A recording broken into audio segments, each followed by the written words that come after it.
మీ మోకాల నొప్పులకు ఎటువంటి సర్జరీ లేకుండా ఎపియాన్ పెయిన్ క్లినిక్ అందిస్తున్న అత్యాధునిక చికిత్స. నమస్తే వ్యూస్. మొన్న వరకు ఒక కైండ్ ఆఫ్ న్యూస్ వినిపించింది. ఏంటి అంటే క్యాన్సర్కి మందు కనుక్కునేశారు. బట్ ఎవరికి ఎంత డోసులో ఇవ్వాలో తెలియక ఇంకా క్లారిటీ రాక దాన్ని పక్కన పెట్టారు అన్నారు. అసలు అది వచ్చిందా లేదా కూడా తెలియదు, కానీ న్యూస్ పేపర్లో మాత్రం అయితే ఈ న్యూస్ బాగా కనిపించింది. క్యాన్సర్కి మందే అవసరం లేదు, ప్రాపర్ ఫుడ్ అండ్ ఇంకొన్ని వాడితే క్యాన్సర్ తగ్గిపోతుంది. ఇవన్నీ ఎప్పుడు వస్తూనే ఉంటాయి న్యూస్లు, కానీ ఎప్పటి నుంచో ఫాలో అవుతున్న ట్రీట్మెంట్ అయితే ఒకటి ఉంది. మనకి మోడర్న్ మెడిసిన్లో ఒక ట్రీట్మెంట్ ఉంది, కీమోథెరపీ ఉంది. సో ఇవ ప్రస్తుతానికి లాట్ ఆఫ్ కన్ఫ్యూజన్ నడుస్తుంది. ఏది బెస్ట్ అనేది మనం ఇవాళ మాట్లాడదాము.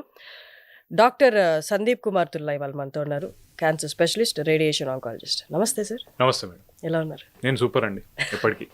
మీ వీడియోస్ చూశాను, నాకు చాలా బాగా నచ్చాయి. అంటే ఏది కరెక్ట్ అని నేను డిసైడ్ చేయలేకపోవచ్చు, బికాజ్ నేను డాక్టర్ని కాదు, నేను దేంట్లోనూ నాకు అంత ప్రావీణ్యం కూడా లేదు. But the way you telling your point అంటే కమాండింగ్గా ఉంది. అంటే చూసి వాళ్ళందరికీ అర్థం అవుతుంది, you have some subject to support your point అన్నది. సో మీ పాయింట్ గురించి మనం ఇవాళ మాట్లాడదాము. షూర్ అండి. గెటింగ్ టు ద టాపిక్, నేను డాక్టర్ అనగానే వైట్ కోట్తోనో ఒక అంటే ఇండికేషన్ పాయింట్ లాగా సెతస్కోప్తోనో వస్తారనుకుంటే, మీరు ఒక black shirt with cancer doc అనే స్టేట్మెంట్తో వచ్చారు. అదేం లేదండి, నిన్న మా ఫ్రెండ్ ఒకరు ఈవినింగ్ గిఫ్ట్ ఇచ్చారు అన్నట్టు, దీని మీద క్యాన్సర్ డాక్ అని వేసేసి. సో నాకు చాలా హ్యాపీగా అనిపించింది. నేనేం అడగలేదు, ఆయన ఇచ్చిండు కదా అని చెప్పి. ఇంకా ఎప్పుడు ఇంటర్వ్యూకి వెళ్ళినా కూడా ఇదే వేసుకుందాం అని చెప్పి ఫిక్స్ అయ్యాను, అంతే, అంతకుమించి ఏం లేదు. అండ్ నేనేమనుకుంటాను అంటే, ఖచ్చితంగా అది వేసుకొని మెడలో స్టెత్ వేసుకుంటేనే డాక్టర్ అనే ఇండికేషన్ నాకు యాక్చువల్ నచ్చదు. క్లిషే అనిపిస్తుంది యాక్చువల్లీ. అందుకు కొంచెం డిఫరెంట్ గా ఉండొచ్చు అని చెప్పి, అంతే. డిఫరెంట్ అనకన్నా కూడా నాలాగా నాకు అనిపించినట్టు చేయొచ్చు కదా అని చెప్పి, అంతే. నేను ఇంట్రొడక్షన్ లో చెప్పాను సార్, క్యాన్సర్ కి ఒక టాబ్లెట్ ఫార్మాట్ లో మందు వచ్చేసింది అన్నది ఒక గత 10 ఏళ్ళుగా వింటున్నాము.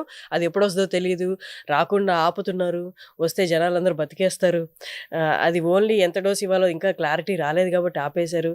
నాకు తెలిసి కైండ్ ఆఫ్ న్యూస్లు అన్ని వినే ఉంటారు మీరు కూడా. యాక్చువల్లీ వస్తూ ఉంటాయండి అవన్నీ న్యూస్. కాకపోతే ఏది కూడా ఇంకా ఇంకొకటి, అందరూ ఒకటి ఏమనుకుంటారంటే, ఆ ట్యాబ్లెట్ వస్తే గనక మంచి అందరికీ బాగా జరిగిపోతుంది, అందరికీ ఫ్రీగా వస్తుంది, వీళ్ళే ఫార్మా కంపెనీసే ఆపేస్తా అంటున్నారు అని అంటారు కదా. సింపుల్ లాజిక్, బిజినెస్ పరంగా చూస్తే ఆ ట్యాబ్లెట్ వస్తే ఆ ట్యాబ్లెట్నే హయ్యర్ కాస్ట్కి అమ్ముతారు, కానీ లోవర్ కాస్ట్కి ఎందుకు అమ్ముతారండి బిజినెస్ పరంగా చూస్తే కనుక? అండ్ ఎవరు ఆపుతారండి? ఇప్పుడు చాలా మంది ఏమంటారు అంటే, దీనికి ఇంకొక రకమైన ఎగ్జాంపుల్గా చెప్తా ఉంటాను. కోవిడ్ వ్యాక్సిన్ ఉంది చూసారా? కోవిడ్ వ్యాక్సిన్ వల్ల డాక్టర్లకు చాలా మంచి జరిగింది, అందరు బిజినెస్ చేసుకున్నారు. ఇప్పుడేమో అందరికి హార్ట్ పేషెంట్స్ కి ఎక్కువ అవుతున్నాయని వింటా ఉంటాం మనం, చూసారా? ఒకవేళ దానివల్ల చెడు జరుగుతుంది అనుకుంటే కనుక, ఫస్ట్ అది మీరు చూస్తే కనుక ఎవరికేసారు తెలుసా? ఫ్రంట్ లైన్ వారియర్స్ అని పేరు పెట్టి ఫస్ట్ ఎవరైతే డాక్టర్స్ ఉన్నారో వాళ్ళకే ఫస్ట్ ఇచ్చారు. అంటే మీకంటే ముందు ఆ వ్యాక్సిన్ తీసుకుంది నేనే. అర్థమవుతుందా? సో దానివల్ల చెడు జరుగుతుంది అనుకుంటే నేను ఎందుకు తీసుకుంటాను? అంటే దీనికి ఎగ్జాంపుల్గా ఎందుకు చెప్తున్నానంటే, అదొకవేళ మంచి జరుగుతుంది, ఒక టాబ్లెట్ వల్ల క్యాన్సర్ తగ్గుతుంది అంటే దాన్ని ఆపాలని ఏ డాక్టరు కోరుకోరు. నేనైతే కోరుకోవట్లేదండి. అది వ్యాక్సిన్ కొన్ని అంటే మొన్న కూడా న్యూస్ పేపర్లో కూడా వచ్చింది, వ్యాక్సిన్ తీసుకున్న వాళ్ళకి కొంత కనిపిస్తున్నాయి, న్యూమోనియా కనిపిస్తుంది, ఇవన్నీ లాంగ్ టర్మ్ లో ఎఫెక్ట్ అయ్యే ఛాన్సెస్ కూడా ఉన్నాయి. అలాగే మీ విషయానికి వస్తే కూడా ట్రీట్మెంట్స్ లో కూడా ఇప్పుడు షూర్గా చెప్తున్నాము, వ్యాక్సిన్ లాగా తీసుకోవాలి కంపల్సరీ. ఈవెన్ పాస్పోర్ట్ ట్రావెల్ చేసినప్పుడు వీసా దాంట్లో కూడా కంపల్సరీ. లేటర్ ఆన్ ఒక 1 year 2 years తర్వాత ప్రతిదానికి ఒక సైడ్ ఎఫెక్ట్ ఉంటుంది. సో దీనికి కూడా ఒక చిన్న సైడ్ ఎఫెక్ట్ ఉంది అని అంటారని, మీ ఏదైతే ట్రీట్మెంట్ ఫాలో అవుతున్నారో ఇవి కాకుండా మిగతా ఫాలో అయ్యే వాళ్ళు ఎక్కువ చెప్తున్నారు. అంటే పేషెంట్స్ కంటే మిగతా పద్ధతులు ఫాలో అయ్యే వాళ్ళు ఎక్కువ చెప్తారు. దాని మీద మీ comment? Covid was an emergency. ఆ టైంలో ఉన్న దాన్ని బట్టి మనకి ఏది బెస్ట్ అనిపించే అది చేసాం, కానీ క్యాన్సర్లో అట్లా లేదండి. క్యాన్సర్ మెడికేషన్ ప్రతి ఒక్కటి స్టడీస్ జరిగిన తర్వాతనే పబ్లిక్లోకి రిలీజ్ అవుతుంది. అండ్ మీరు FDA లేబుల్ చూసుకుంటే కనుక దానిలో ఎటువంటి సైడ్ ఎఫెక్ట్స్ వస్తాయి అనేది క్లియర్గా చెప్తారు. నేను చెప్పేది ఏంటంటే, ప్రతి ఒక్కరికి సైడ్ ఎఫెక్ట్స్ ఎక్కువగా ఉంటాయి అనే వాళ్ళందరికీ నేను ఏం చెప్తాను, నా పేషెంట్స్ కూడా ఏం చెప్తానంటే, ఫస్ట్ ఆ డ్రగ్కి ఎఫెక్ట్ ఉందా లేదా దాని గురించి ఆలోచించండి మీరు.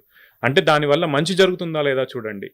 ఇప్పుడు రిస్క్ బెనిఫిట్ అనాలిసిస్ అంటే, మంచి జరుగుతుంది, సైడ్ ఎఫెక్ట్స్ వస్తున్నాయి, మంచి ఎక్కువగా ఉందా, చెడు ఎక్కువగా ఉందా, సైడ్ ఎఫెక్ట్స్ ఎక్కువ ఉన్నాయా, మీ లైఫ్ స్పాన్ బెటర్గా ఉందా, అది చూసుకొని తీసుకోవాలి తప్పితే ఓన్లీ సైడ్ ఎఫెక్ట్స్ ని భూతంగా చూసి ఆ ట్రీట్మెంట్ ని తీసుకోకుంటే క్యాన్సర్ వల్ల మీరు చనిపోతారు కదా, రైట్? క్యాన్సర్ నుంచి మిమ్మల్ని కాపాడేందుకు ఉన్నటువంటి మెడిసిన్స్ తీసుకుంటే మీకు మంచిది. కానీ సైడ్ ఎఫెక్ట్స్ వస్తాయని చెప్పి అసలు ఏమీ ఎఫెక్ట్ లేని ఆల్టర్నేటివ్ వైపు పోతే దానివల్ల బెనిఫిట్ ఏముంటుంది చెప్పండి మీరే? 0% ఎఫెక్టివ్నెస్. మిగతా పద్ధతులు పాటించే వాళ్ళకి, క్యాన్సర్ తగ్గిస్తామని చెప్పే వాళ్ళకి? అంటే ఎవరికి?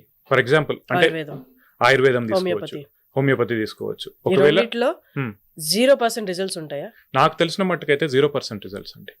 If someone wants to counter, వాళ్ళు చేయాల్సిన పని ఏంటంటే, ఇప్పుడు మళ్ళీ నేను ఏం చెప్తానంటే, ఒక రకమైన పద్ధతి ఏదైతే ఉందో దానికి మీరు ఎమోషనల్గా అటాచ్ అవ్వద్దు. అర్థమవుతుందా మేడం? అంటే ఇప్పుడు ఆయుర్వేదం మనది అని అనుకున్నప్పుడు అది మనదే కాదనట్లేదు, కానీ దాని ఎఫికసీని చూడాల్సిన అవసరం ఉంది మనకి.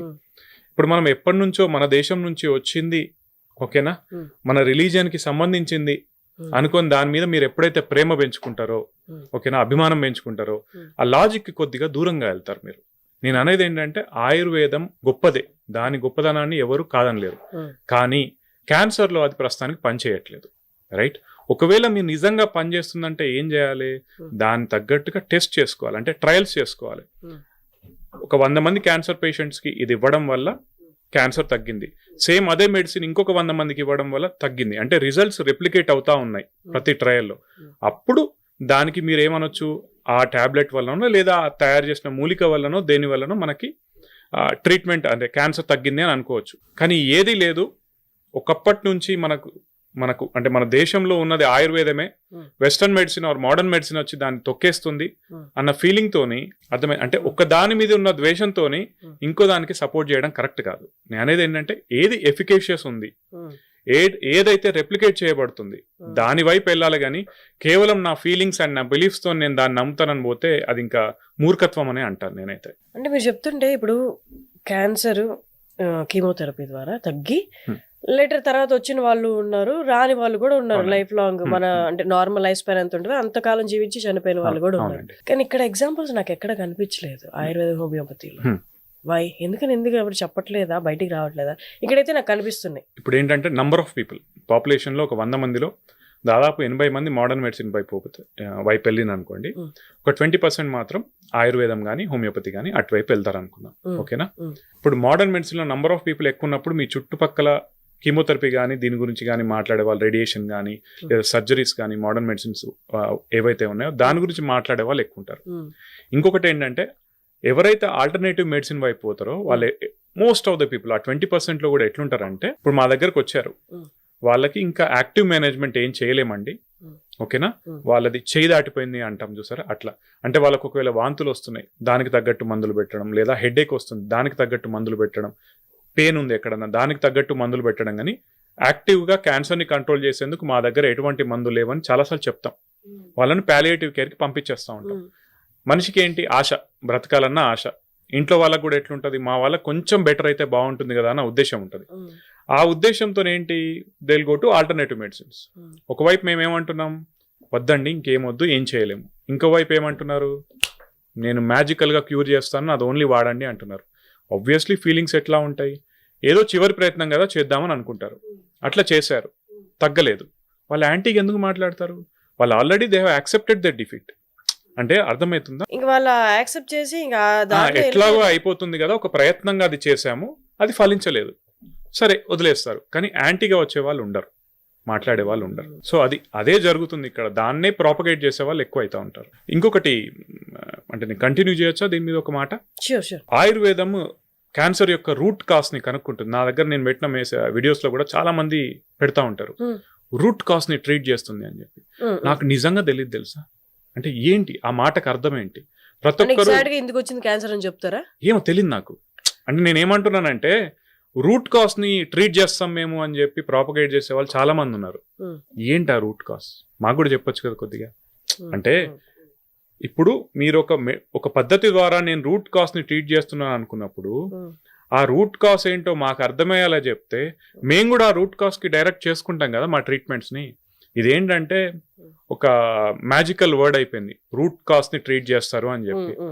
మనం కూడా ఆబ్వియస్లీ మన ఎమోషన్స్ అవన్నీ దానికి బిలీఫ్స్ అన్ని దానికి అటాచ్ అయి ఉంటాయి కాబట్టి నాకేం తెలియకున్నా కూడా నేనేమంటానంటే, పలానా వాళ్ళు రూట్ కాజ్ ట్రీట్ చేస్తారంట, మీరు రూట్ కాజ్ ట్రీట్ చేయరు అంటారు. నాకు తెలియదండి నిజంగా దాని అర్థం తెలియదు నాకు. అట్లా జరుగుతూ ఉంటుంది.